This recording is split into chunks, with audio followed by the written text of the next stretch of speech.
কাফেরদের সঙ্গে যুদ্ধ করে শাহাদাত বরণ করেছে, শহীদ হয়েছে। আল্লাহ পাক রব্বুল আলামিন বলবেন, না রে বান্দা না, তুমি আমি আল্লাহকে সন্তুষ্ট করার জন্য শহীদ হও নাই, বরং তোমাকে লোক বাহাবা দিবে, মানুষ তোমাকে শহীদ বলবে, এই জন্য তুমি শাহাদাত বরণ করেছো। যাও যাও, আমি আল্লাহর কাছে কিছুই পাবা না। আল্লাহর হাবিব বলতেছেন, এই 3 শ্রেণীর মানুষকে আল্লাহ পাক জাহান্নামে প্রবেশ করাইবেন। জোরে বলুন নাউযুবিল্লাহ। মুহতারাম হাজিরিন, আল্লাহ পাক তাই বলতেছেন, ইয়া আইয়ুহাল্লাযীনা আমানুত্তাকুল্লাহ, হে ঈমানদারগণ, হে আমার বিশ্বাস স্থাপনকারী বান্দা ও বান্দীগণ, ইত্তাকুল্লাহ, তোমরা তাকওয়া অর্জন করো, তাকওয়া অর্জন করো, হাক্কা তুকাতিহি, যথার্থ তাকওয়া অর্জন করো। যেই ভয় অর্জন করলে তোমরা গুনার কাজ করতে পারবা না, গুনার কাজ থেকে ফিরতে পারবা, এমন তাকওয়া অর্জন করো। বিখ্যাত সাহাবী হযরত আব্দুল্লাহ ইবনে ওমর রাদিয়াল্লাহু তাআলা আনহু এক সাহাবীকে জিজ্ঞাসা করতেছেন, সাহাবী বলো তাকওয়া কাকে বলা হয়? সাহাবী বলতেছেন, হুজুর তাকওয়া বলা হয়, একটা উদাহরণ দিয়ে তাকওয়া কাকে বলা হয় বুঝাইতেছেন। তিনি বলতেছেন, হুজুর আপনি এখন বাজারে যাবেন, রাস্তার মাঝখানে কাঁটা আছে, কি আছে? রাস্তার মাঝখানে কাঁটা আছে। বলে, হুজুর আপনি এখন রাস্তা কিভাবে পদার্পণ করবেন, কিভাবে রাস্তা পদার্পণ করবেন? হযরত আব্দুল্লাহ ইবনে ওমর রাদিয়াল্লাহু তাআলা বলতেছেন, আমার কাছে 2টা স্রোত। 1 নম্বর স্রোত, হয়তোবা আমি এই কাঁটাটা ফেলে দেব, যদি কাঁটা ফেলতে না পারি তাহলে আমি এমন সাবধানতা অবলম্বন করে রাস্তা পদার্পণ করব যাতে করে আমার পায়ে কোনো কাঁটা বিদ্ধ না হয়। সাহাবী বলতেছেন, হুজুর তাকওয়া বলা হয়, আমাদেরকে আল্লাহ পাক রব্বুল আলামিন দুনিয়ার জগতে প্রেরণ করেছেন, আমাদের সকলের গন্তব্যস্থল হচ্ছে জান্নাত। কোন জায়গায় জোরে বলেন? গন্তব্যস্থল হচ্ছে জান্নাত। সাহাবী বলতেছেন, হুজুর আমরা প্রত্যেকে জান্নাতে যাব, জান্নাতের মাঝখানে দুনিয়ার ভিতরে অনেক কাঁটা আছে। বলে, কিসের কাঁটা আছে? নামাজ না পড়ার কাঁটা আছে, রোজা না রাখার কাঁটা আছে, পর্দা না করার কাঁটা আছে, বেপর্দা করার কাঁটা, সুদ খাওয়ার কাঁটা, ঘুষ খাওয়ার কাঁটা, বিভিন্ন গুনার কাঁটা আছে। বলে, হুজুর দুনিয়াতে এমন ভাবে চলতে হবে যাতে করে দুনিয়ার কোনো কাঁটা অর্থাৎ গুনার কাঁটা শরীরে না লাগে। আল্লাহ পাক বলেন, ইয়া আইয়ুহাল্লাযীনা আমানুত্তাকুল্লাহ, হে বান্দারগণ তোমরা তাকওয়া অর্জন করো, হাক্কা তুকাতিহি, যথার্থ তাকওয়া অর্জন করো, যথার্থ ভয় করো। ওয়ালা তামুতুন্না ইল্লা ওয়া আনতুম মুসলিমুন, খবরদার মুসলমান না হয়ে কেউ মৃত্যুবরণ করো না। তাহলে আল্লাহ তাআলা এই আয়াতের ভিতরে 2টা নসিহত করতেছেন। 1 নম্বরে আমাদের প্রত্যেকের আল্লাহর ভয় ঢুকাইতে হবে, 2 নম্বরে হচ্ছে আমাদের প্রত্যেকে পরিপূর্ণ মুসলমান হইতে হবে। ঠিক কিনা জোরে বলেন? মুসলমানে বুয়াদ গারুদান হাদান আইনানে কদবাদ সুতে খাজাদাদান তানাদা হালুম্মু ইলা হাজাতিকুম ফায়াহুব্বুনাহুম বিআজনিহাতিহিম ইলা সামাঈদ দুনিয়া। আল্লাহর ফেরেশতারা বলে, ফেরেশতারা দল, আমরা যে মজলিসটা খুঁজতেছিলাম, আমরা যে আল্লাহর বান্দাদের খুঁজতেছিলাম, জিকিরের মজলিসটা অনুসন্ধান করতেছিলাম, সেটা পাওয়া গেছে। কোন জায়গায় কোন জায়গায় কোন জায়গায়? বলে, আজকে ওই জলিলপুর অমুক খামারে আজকে সেই দলটা পাওয়া গেছে, তারা কোরআন ও হাদিসের বয়ান শুনতেছে, কোরআন হাদিসের বয়ান শুনতেছে, চক্ষু থেকে পানি বের করে আল্লাহর দরবারে কান্না করে, ডাক দেয়, জাহান্নাম থেকে পানা চাই, আল্লাহ রাব্বুল আলামিনের কাছে জান্নাত চাই। আসো আমরা এই মজলিসটা পেয়ে গেছি। আল্লাহর হাবিব সাল্লাল্লাহু আলাইহি সাল্লাম বলেন, এবার গোটা মজলিসটা, গোটা ফেরেশতারা সব বেষ্টন করে থাকে। জোরে বলুন সুবহানাল্লাহ। গোটা মজলিসটা বেষ্টন করে রাখার পর মাহফিল শেষ পর্যন্ত তারা এই মজলিসটা বেষ্টন করে রাখেন। যখন মাহফিল শেষ হয়ে যান, তারা আল্লাহ রাব্বুল আলামিনের দরবারে চলে যান। আল্লাহ পাক রব্বুল আলামিন ডাক দিয়ে বলে, ও ফেরেশতারা কোথায় গেছিলে, কোথায় গেছিলে, কি দেখলে বলো। আল্লাহ পাক রব্বুল আলামিন সব কিছু জানেন। তারপর আল্লাহ পাক রব্বুল আলামিন জিজ্ঞাসা করেন, আল্লাহর ফেরেশতারা বলে, রব্বে কারীম দেখলাম অমুক ময়দানে অমুকের খামারে আপনার কিছু বান্দা বান্দিরা কোরআন ও হাদিসের মজার মজার বয়ান শুনতেছে। আল্লাহ পাক বলে তারা কি চায়? ফেরেশতারা বলে রব্বে কারীম, তারা জান্নাত চায়, জাহান্নাম থেকে পানা চায়। আল্লাহ পাক রব্বুল আলামিন ডাকতে বলেন, ও ফেরেশতারা বলো, আমার ওই বান্দারা কি জাহান্নাম দেখছে? বলে না, জাহান্নাম দেখে নাই। জান্নাত দেখছে? বলে না, না, জান্নাত দেখে নাই। আল্লাহ পাক রব্বুল আলামিন ডাক দিয়ে বলেন, ও ফেরেশতারা দেখো, তোমরাই তো মানুষ বানাইতে নিষেধ করছিলা, আজকে দেখো আমার বান্দারা কুরআন ও হাদিসের মজার মজায় বয়ান শুনে চক্ষু থেকে পানি বের করে, চক্ষু অশ্রুসিক্ত হয়, তারা জাহান্নাম থেকে আমি আল্লাহ দরবারে পানা চাই, জান্নাত চাই। বলো, তোমরা সাক্ষী থাকো, আমি আল্লাহ আমার এই বান্দা বান্দীদের জীবনের সব গুনাহ মাফ করে দিলাম। জোরে বলুন সুবহানাল্লাহ। এবার আর একদল ফেরেশতা বলে, আল্লাহ আপনি সকলকে মাফ করবেন না। খেয়াল করেন, আল্লাহ আপনি সকলকে মাফ করবেন না। আল্লাহ পাক বলে, কাদেরকে মাফ করব না? ফেরেশতা বলে, আল্লাহ তারা সকলেই তো এক উদ্দেশ্যে যায় নাই। কেউ গেছে বয়ান শোনার জন্য, কেউ গেছে বক্তা শোনার জন্য, কেউ বিভিন্ন নিয়তে গেছে। আল্লাহ সকলকে মাফ করলে হবে না। দেখবেন আমরা যখন ধান বিক্রয় করি বাজারে, ধানের ভিতরে দুই একটা চিটাবাটা থাকে কিনা? জোরে বলেন। বেগুন যখন বিক্রয় করি, বেগুনের ভিতরে দুই একটা পোকা বেগুন থাকে কিনা? আল্লাহ পাক রব্বুল আলামিন বলে, ও ফেরেশতারা ওই জায়গাটা এমন একটা জায়গা, এমন একটা মজলিস, এত দামি মজলিস, হুমুল জুলাসা লা ইয়াশফা জালিসুহুম, আমার যে বান্দারা আমি আল্লাহকে খুশি করার জন্য, আমি আল্লাহকে সন্তুষ্ট করার জন্য যারা বয়ান শুনতে গেছে, তাদের উসলা করে আমি আল্লাহ সকলকে মাফ করে দিলাম। জোরে বলুন সুবহানাল্লাহ। আল্লাহ আল্লাহ কে মুবারক নাম হায়, আল্লাহ আল্লাহ কে আশিকা কাম হায়, আল্লাহ আল্লাহ ইস শিরিন ইস্তনাম, শিরে শাকরমি গুনাত জানম তামাম, মাইলে মুমিন সুয়ে মুমিন মিশাওয়াদ, মাইলে কাফের সুয়ে কাফের মিশাওয়াদ। এবার আপনারা বলেন, এখানে আসতে পেরে খুশি না বেজার? খুশি না?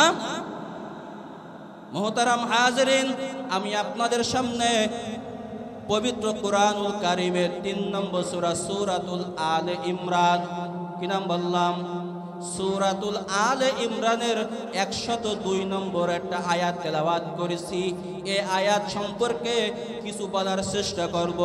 রাসূল করিম সাল্লাল্লাহু আলাইহি ওয়াসাল্লামের অসংখ্য পবিত্র জবানের বাণী থেকে একটা হাদিসের পাকের টুকরা তেলাওয়াত করেছি। আল্লাহ পাক যদি তৌফিক দান করেন, আল্লাহ পাক যদি তৌফিক দান করেন, তাহলে এই সম্পর্কে আপনাদের কিছু বোঝানোর চেষ্টা করব। ওয়া মা তাওফিকু ইল্লা বিল্লাহ, কারণ আমরা তো এমন রবের ইবাদত করি, এমন রবের ইবাদত করি যেই রব মৃত গাছে ফুল ফুটাইতে পারে, আবার জীবিত গাছেও ফুল না ফুটাইতে পারে। আল্লাহ যদি ইচ্ছা করেন, আমার মতন অযোগ্য নালায়েকের ব্যক্তির মুখ থেকে কিছু কথা বাহির করলেও করতে পারেন, ঠিক কিনা? এখন আসেন, আল্লাহ পাক রব্বুল আলামিন এই আয়াতে কি বলেছেন আমরা ভালো করে খেয়াল করে শুনবো, আমলের নিয়তে শুনবো। আল্লাহ চাহে তো আল্লাহ পাক আমাদের অনেক সওয়াব দান করবেন। আল্লাহ পাক রব্বুল আলামিন উক্ত আয়াতের ভিতরে আল্লাহ পাক ঈমানদারদেরকে ডাক দিয়েছেন। কাদেরকে? কথা বলবেন সবাই, ঠিক আছে? আল্লাহ পাক রব্বুল আলামিন ডাক দিয়ে বলতেছেন, ইয়া আইয়ুহাল্লাযীনা আমানুত্তাকুল্লাহ। আল্লাহ পাক বলেন, হে ঈমানদারগণ, হে আমার বন্ধুগণ, হে আমার মিতাগণ। বলে, ভাই তোমার নাম কি? বলে, আমার নাম আব্দুল করিম। বলে, তোমার নাম কি? বলে, আমার নামও আব্দুল করিম। বলে, তোমার নাম আর আমার নাম এক। বলে, ভাই তুমি কি কাজ করো? বলে, আমি গাড়ির কন্ট্রাক্টরি করি। তুমি কি কাজ করো? বলে, আমিও গাড়ির কন্ট্রাক্টরি করি। বলে, তোমার নাম আর আমার নাম এক, তোমার কাজ আর আমার কাজ এক। আজকে থেকে তুমি আমার বন্ধু, আমি তোমার বন্ধু। আজকে থেকে তুমি আমার বিতে, আজকে আমি তোমার মিতা, ঠিক কিনা? জোরে বলেন। আল্লাহ পাক রব্বুল আলামিন বলতেছেন, ইয়া আইয়ুহাল্লাযীনা আমানু, মুহাব্বত করে ডাক দেন। এই আয়াতের ব্যাখ্যার ভিতরে আল্লামা শামসুল হক ফরিদপুরি রাহমাতুল্লাহ বলতেছেন, ইয়া আইয়ুহাল্লাযীনা আমানু, এই শব্দের অর্থ হচ্ছে হে আমার পাগলের দল, হে আমার পাগলের দল, হে আমার বন্ধুগণ। কারণ আল্লাহ পাক রব্বুল আলামিনের 99টা নাম আছে। আন আবি হুরায়রা রাদিয়াল্লাহু তাআলা আনহু قال قال رسول الله صلى الله عليه وسلم إن الله تعالى 99 اسما من أحصاها دخل الجنة أو كما قال النبي عليه الصلاة والسلام। আল্লাহর হাবিব বলতেছেন আল্লাহ পাক রব্বুল আলামিনের 99টা সিফাতি নাম আছে। কি নাম? সিফাতি নাম, 99টা নাম। আল্লাহর হাবিব বলতেছেন যে ব্যক্তি এই নামগুলো মুখস্থ করবে আল্লাহ পাক রব্বুল আলামিন তাকে জান্নাতে প্রবেশ করাইবেন। জোরে বলুন সুবহানাল্লাহ। এই 99টা সিফাতি নামের ভিতরে একটা নাম আছে মুমিন। কি নাম বললাম? মুমিন। আমি আপনি যখন কালিমা তয়্যিবা পড়ব, আসমান জমিন যা কিছু সৃষ্টি হয়েছেন সব আল্লাহ পাক রব্বুল আলামিন সৃষ্টি করেছেন। জান্নাত জাহান্নাম, এক কথায় আল্লাহ পাক যার উপরে ঈমান আনয়ন করতে বলেছেন, আমরা যখন এই সব কিছুর উপরে ঈমান আনয়ন করব তখন আমাদেরও একটা নাম হবে হচ্ছে মুমিন। কি নাম? আল্লাহ পাকের নাম মুমিন, আমাদের নামও হচ্ছে মুমিন। নামে নামে যখন মিলে যায় তখন বন্ধু হয়, দোস্ত হয়, ঠিক কিনা? আল্লাহ পাক রব্বুল আলামিন বলতেছেন, হে আমার ঈমানদার বান্দাগণ, তোমাদের নাম মুমিন, আমি আল্লাহ পাক রব্বুল আলামিনের নাম মুমিন। তোমাদের নাম আর আমার নাম যেহেতু এক, আজকে থেকে তোমরা হচ্ছে আমার বন্ধু, আমি তোমাদের বন্ধু। জোরে বলুন সুবহানাল্লাহ। আল্লাহ পাক রব্বুল আলামিন এই কথাও কোরআনের কারিমের ভিতরে জানাই দিয়েছেন, আল্লাহু ওয়ালিয়্যুল্লাযীনা আমানু ইখরিজুহুম মিনাজ যুলুমাতি ইলান নূর। আল্লাহ পাক রব্বুল আলামিন বলতেছেন নিশ্চয়ই মুমিনগণ আল্লাহর বন্ধু। কার বন্ধু? মুমিনগণ আছে আল্লাহ পাকের বন্ধু। আল্লাহ বলতেছেন যেহেতু মুমিনগণ আমি আল্লাহর বন্ধু, আমি আল্লাহ আমার বন্ধুদেরকে অন্ধকারাচ্ছন্ন থেকে তাদেরকে আমি আল্লাহ আলোর দিকে অর্থাৎ কোরআনের দিকে, ইসলামের দিকে বের করব। জোরে বলুন সুবহানাল্লাহ। আল্লাহ পাক বলেন ইয়া আইয়ুহাল্লাযীনা আমানু, হে ঈমানদারগণ। আল্লাহ পাক কিন্তু এই আয়াতে সকলকে ডাকেন নাই, যেমন অন্য আয়াতে আল্লাহ পাক ইহুদিদেরকে ডেকেছেন ইয়া আইয়ুহাল্লাযীনা হাদু, হে ইহুদি সম্প্রদায়। অন্য আয়াতে আল্লাহ পাক সকল মানুষকে ডাক দিয়ে বলেছেন ইয়া আইয়ুহান নাস, হে মানব জাতিগণ। কিন্তু এই আয়াতে আল্লাহ পাক সকলকে ডাকেন নাই, বরং নির্দিষ্ট করে শুধু ঈমানদারদেরকে ডেকেছেন ইয়া আইয়ুহাল্লাযীনা আমানু, হে আমার বন্ধুগণ, হে আমার ঈমানদার বান্দা ও বান্দীগণ। আল্লাহ তাআলা আমাদেরকে ডাক দিয়ে দুইটা উপদেশ দিচ্ছেন। কয়টা? জোরে বলেন। দুইটা নসিহত করতেছেন। কয়টা নসিহত? যেই দুইটা নসিহত যদি আমি আপনি পালন করি তাহলে আমি আপনি সফল কাম হইতে পারবো। জোরে বলুন সুবহানাল্লাহ। এই নসিহতের প্রথম যে নসিহত, ওই নসিহতটা এমন একটা গুরুত্বপূর্ণ নসিহত, যেই নসিহত যদি কোনো মুফতি সাহেব আমল না করে সে প্রকৃত মুফতি হতে পারবে না। কোনো মুহাদ্দিস যদি প্রকৃতভাবে এর উপর আমল না করে সে প্রকৃত মুহাদ্দিস হতে পারবে না। কোনো মুসলমান যদি এই আমল না করে প্রকৃত মুসলমান হতে পারবে না। সেই কথাখান কি? আল্লাহ পাক বলেন ইয়া আইয়ুহাল্লাযীনা আমানুত্তাকুল্লাহ, হে ঈমানদারগণ, তোমাদের দুইটা আমি আল্লাহ নসিহত করতেছি। এক নম্বর নসিহত ইত্তাকুল্লাহ, তোমরা আল্লাহকে ভয় করো। কাকে ভয় করো? আল্লাহকে ভয় করো। বলে আল্লাহ পাক আল্লাহকে ভয় করার কথা কেন বললেন? ওই তার কারণ হচ্ছে ছাত্র উস্তাদকে ভয় পায়, যার কারণে ছাত্র উস্তাদের সামনে কোনো অন্যায় কাজ করতে পারে না। আসামি বিচারককে ভয় পায়, যার কারণে আসামি বিচারকের সামনে কোনো অন্যায় কাজ করতে পারে না।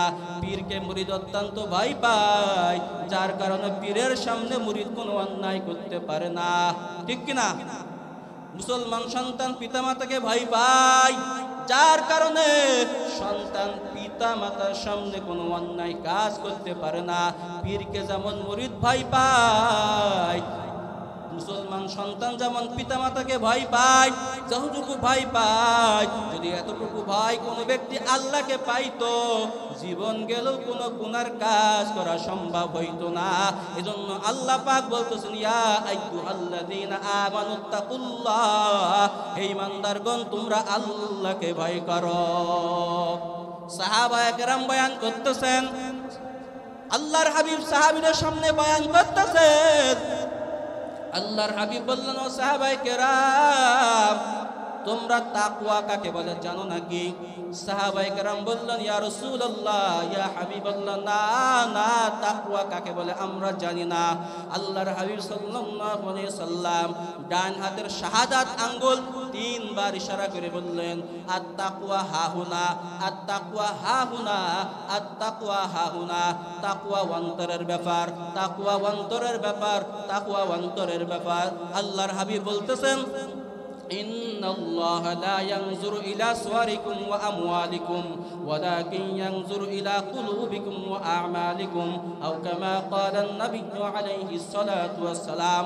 আল্লাহর হাবিব সাল্লাল্লাহু আলাইহি ওয়াসাল্লাম বলতেছেন, হে আমার উম্মত, নিশ্চয় আল্লাহ পাক তোমাদের চেহারার দিকে তাকান না, আল্লাহ পাক তোমাদের সম্পদের দিকে তাকান না, কার চেহারা সুন্দর, কে দামি বংশ, কার টাকা আছে, এই দিকে আল্লাহ পাক রব্বুল আমিন তাকান না, বরং আল্লাহ পাক তার দিকে তাকান যার ভিতরে তাকওয়া আছে, যার ভিতরে ইখলাস আছে।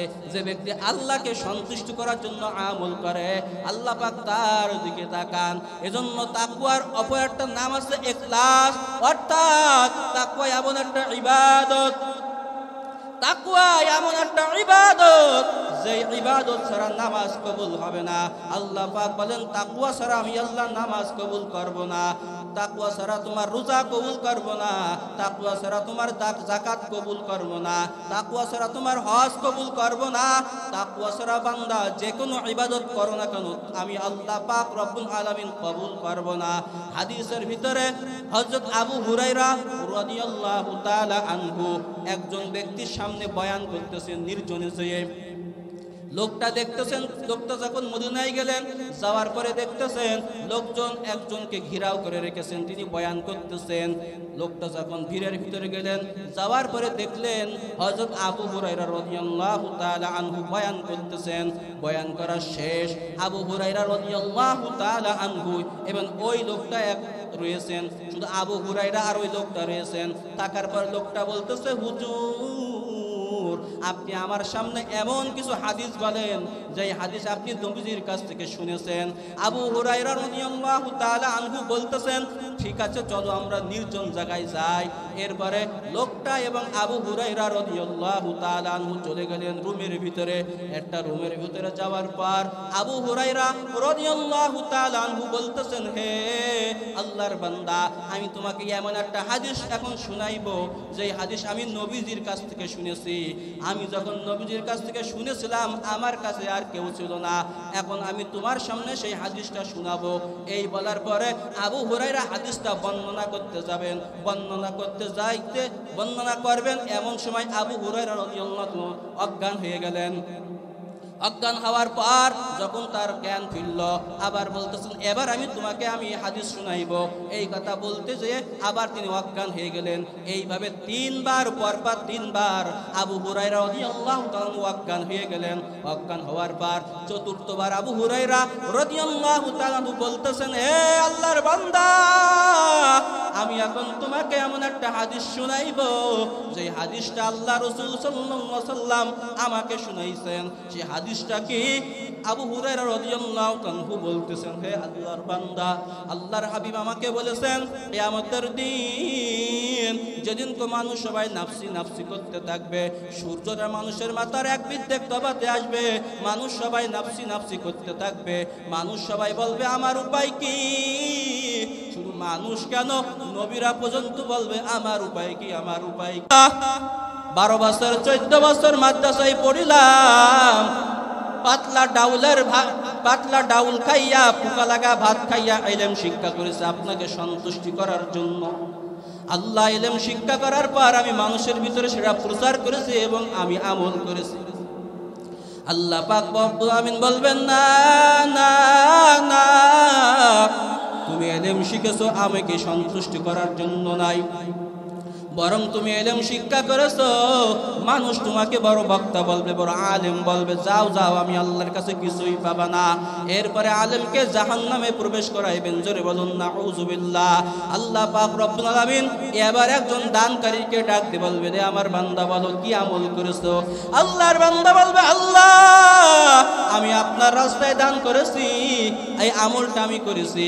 আল্লাহ পাক রব্বুল আলামিন বলবে, না রে বান্দা, না না, তুমি আমি আল্লাহকে সন্তুষ্টি করার জন্য দান করো নাই, বরং তুমি দান করেছো মানুষ তোমাকে দানবীর বলবে, মানুষ তোমাকে বাহবা দিবে, তুমি যেটা চেয়েছো সেটা পেয়ে গেছো, যাও আমি আল্লাহর কাছে কিছুই পাবা না, পাবা না, পাবা না। এবার ওই আল্লাহর বান্দাকে জাহান্নামে প্রবেশ করাইবেন। আল্লাহ পাক রব্বুল আলামিন এবার একজন শহীদকে ডাক দিয়ে বলবেন, রে শহীদ বলো কি জন্য শহীদ হয়েছো? আল্লাহর বান্দা বলবে, আল্লাহ আপনাকে সন্তুষ্ট করার জন্য, ইসলামকে সমুন্নত করার জন্য, ইসলামকে প্রতিষ্ঠা করার জন্য কাফেরদের সঙ্গে যুদ্ধ করে শাহাদত বরণ করেছি, শহীদ হয়েছি। আল্লাহ পাক রব্বুল আলামিন বলবেন, না রে বান্দা, না, তুমি আমি আল্লাহকে সন্তুষ্ট করার জন্য শহীদ হও নাই, বরং তোমাকে লোক বাহাবা দিবে, মানুষ তোমাকে শহীদ বলবে, এই জন্য তুমি শাহাদাত বরণ করেছো, যাও যাও আমি আল্লাহর কাছে কিছুই পাবা না। আল্লাহর হাবিব বলতেছেন এই তিন শ্রেণীর মানুষকে আল্লাহ পাক জাহান্নামে প্রবেশ করাইবেন। জোরে বলুন নাউযুবিল্লাহ। মুহতারাম হাজিরিন, আল্লাহ পাক তাই বলতেছেন, ইয়া আইয়ুহাল্লাযীনা আমানুত্তাকুল্লাহ, হে ঈমানদারগণ, হে আমার বিশ্বাস স্থাপনকারী বান্দা ও বান্দিগণ, ইত্তাকুল্লাহ, তোমরা তাকওয়া অর্জন করো, তাকওয়া অর্জন করো, হাক্কা তুকাতিহি, যথার্থ তাকওয়া অর্জন করো, যেই ভয় অর্জন করলে তোমরা গুনার কাজ করতে পারবা না, গুনার কাজ থেকে ফিরতে পারবা, এমন তাকওয়া অর্জন করো। বিখ্যাত সাহাবী হযরত আব্দুল্লাহ ইবনে ওমর রাদিয়াল্লাহু তাআলা আনহু এক সাহাবীকে জিজ্ঞাসা করতেছেন, হে সাহাবী বলো তাকওয়া কাকে বলা হয়? সাহাবী বলতেছেন, হুজুর তাকওয়া বলা হয়, একটা উদাহরণ দিয়ে তাকওয়া কাকে বলা হয় বুঝাইতেছেন। তিনি বলতেছেন, হুজুর আপনি এখন বাজারে যাবেন, রাস্তার মাঝখানে কাঁটা আছে, কি আছে? রাস্তার মাঝখানে কাঁটা আছে। বলে, হুজুর আপনি এখন রাস্তা কিভাবে পদার্পণ করবেন, কিভাবে রাস্তা পদার্পণ করবেন? হযরত আব্দুল্লাহ ইবনে ওমর রাদিয়াল্লাহু তাআলা বলতেছেন, আমার কাছে দুইটা স্রোত। এক নম্বর স্রোত, হয়তোবা আমি এই কাঁটাটা ফেলে দেব, যদি কাঁটা ফেলতে না পারি তাহলে আমি এমন সাবধানতা অবলম্বন করে রাস্তা পদার্পণ করব যাতে করে আমার পায়ে কোনো কাঁটা বিদ্ধ না হয়। সাহাবী বলতেছেন, হুজুর তাকওয়া বলা হয় আমাদেরকে আল্লাহ পাক রব্বুল আলামিন দুনিয়ার জগতে প্রেরণ করেছেন, আমাদের সকলের গন্তব্যস্থল হচ্ছে জান্নাত। কোন জায়গায় জোরে বলেন? গন্তব্যস্থল হচ্ছে জান্নাত। সাহাবী বলতেছেন, হুজুর আমরা প্রত্যেকে জান্নাতে যাব, জান্নাতের মাঝখানে দুনিয়ার ভিতরে অনেক কাঁটা আছে। বলে, কিসের কাঁটা আছে? নামাজ না পড়ার কাঁটা আছে, রোজা না রাখার কাঁটা আছে, পর্দা না করার কাঁটা আছে, বেপর্দা করার কাঁটা, সুদ খাওয়ার কাঁটা, ঘুষ খাওয়ার কাঁটা, বিভিন্ন গুনার কাঁটা আছে। বলে, হুজুর দুনিয়াতে এমন ভাবে চলতে হবে যাতে করে দুনিয়ার কোনো কাঁটা অর্থাৎ গুনার কাঁটা শরীরে না লাগে। আল্লাহ পাক বলেন, ইয়া আইয়ুহাল্লাযীনা আমানুত্তাকুল্লাহ, হে বান্দারগণ তোমরা তাকওয়া অর্জন করো, হাক্কা তুকাতিহি, যথার্থ তাকওয়া অর্জন করো, যথার্থ ভয় করো, ওয়ালা তামুতুন্না ইল্লা ওয়া আনতুম মুসলিমুন, খবরদার মুসলমান না হয়ে কেউ মৃত্যুবরণ করো না। তাহলে আল্লাহ তাআলা এই আয়াতের ভিতরে দুইটা নসিহত করতেছেন।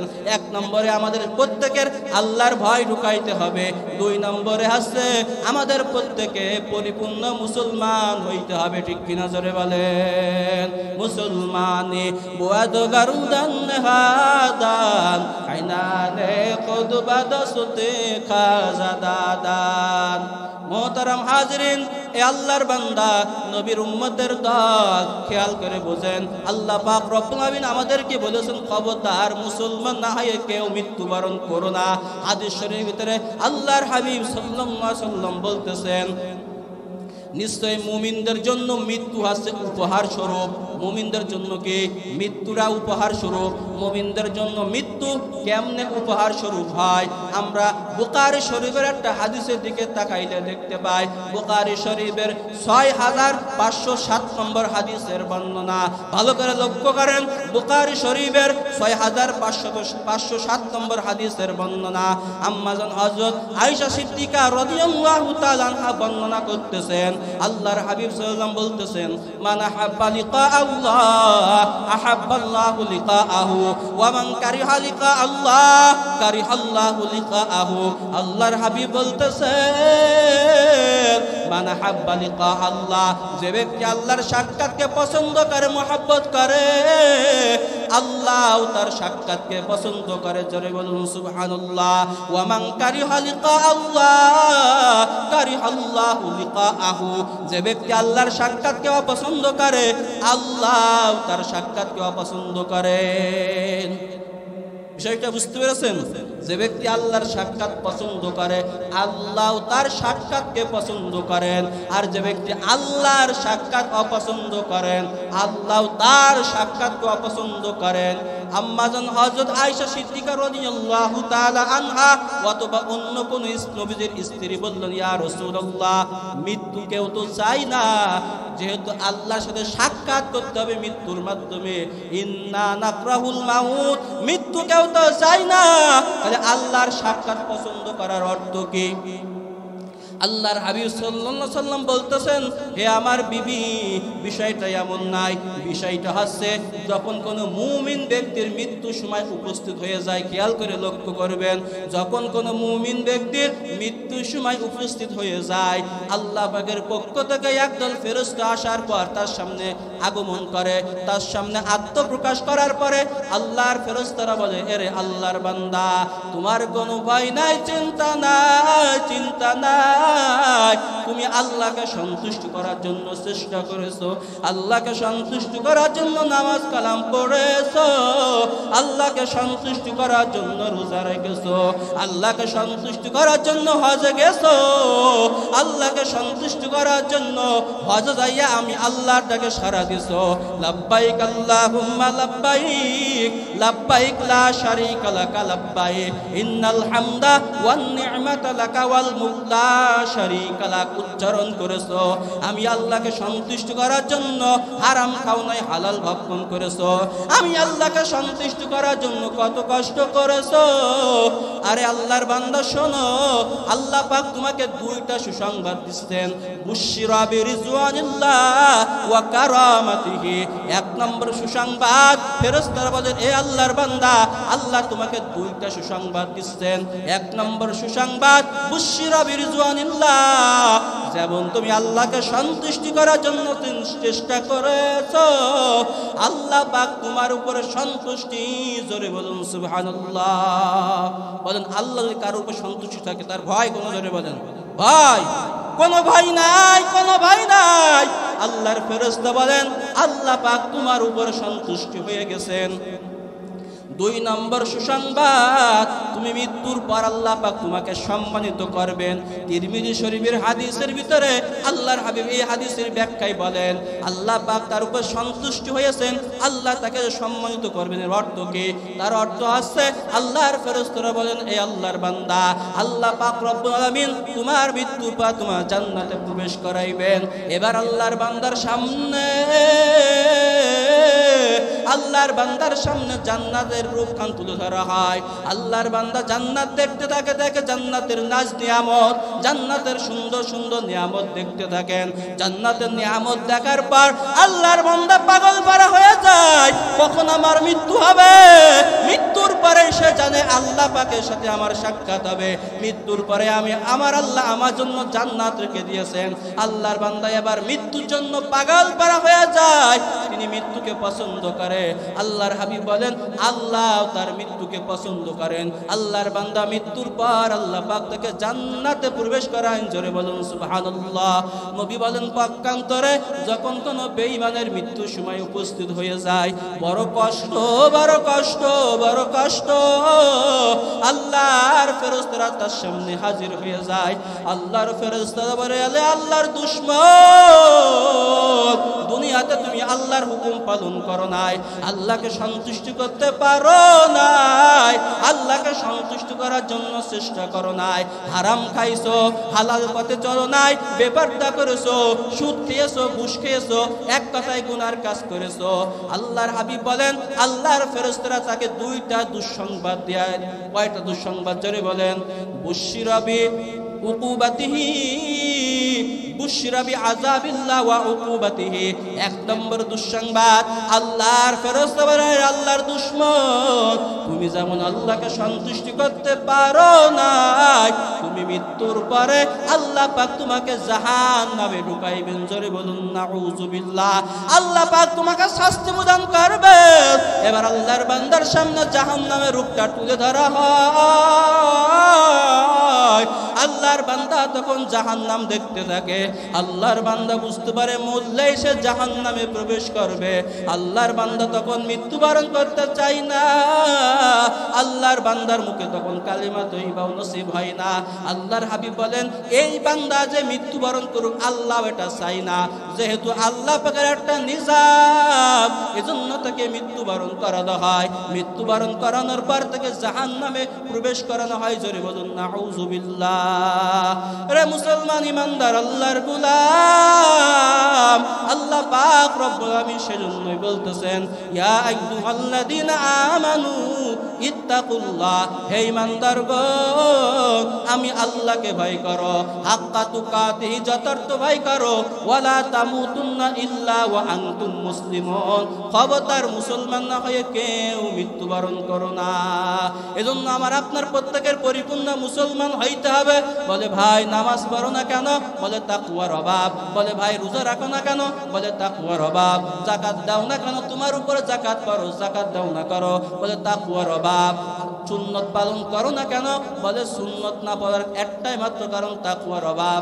এক কথায় সমস্ত গুনার কাজ করার পিছনে একটাই কারণ, আল্লাহর ভয় নাই। আল্লাহর ভয় থাকলে কখনো গুনার কাজ করতে পারতো না, ঠিক কিনা? এ আল্লাহর বান্দা নবীর উম্মতের দল, আল্লাহ পাক রব্বুল আলামিনের হাবিব, আল্লাহর হাবিব সাল্লাল্লাহু আলাইহি ওয়াসাল্লাম বলতেছেন কুল্লু উম্মতি ইয়াদখুলুনাল জান্নাহ ইল্লা মান আবা। কিলা ওয়া মান আবা ইয়া রাসূলুল্লাহ? ক্বালা মান আতা'নি দাখালাল জান্নাতা ওয়া মান আসানি ফাকাদ আবা।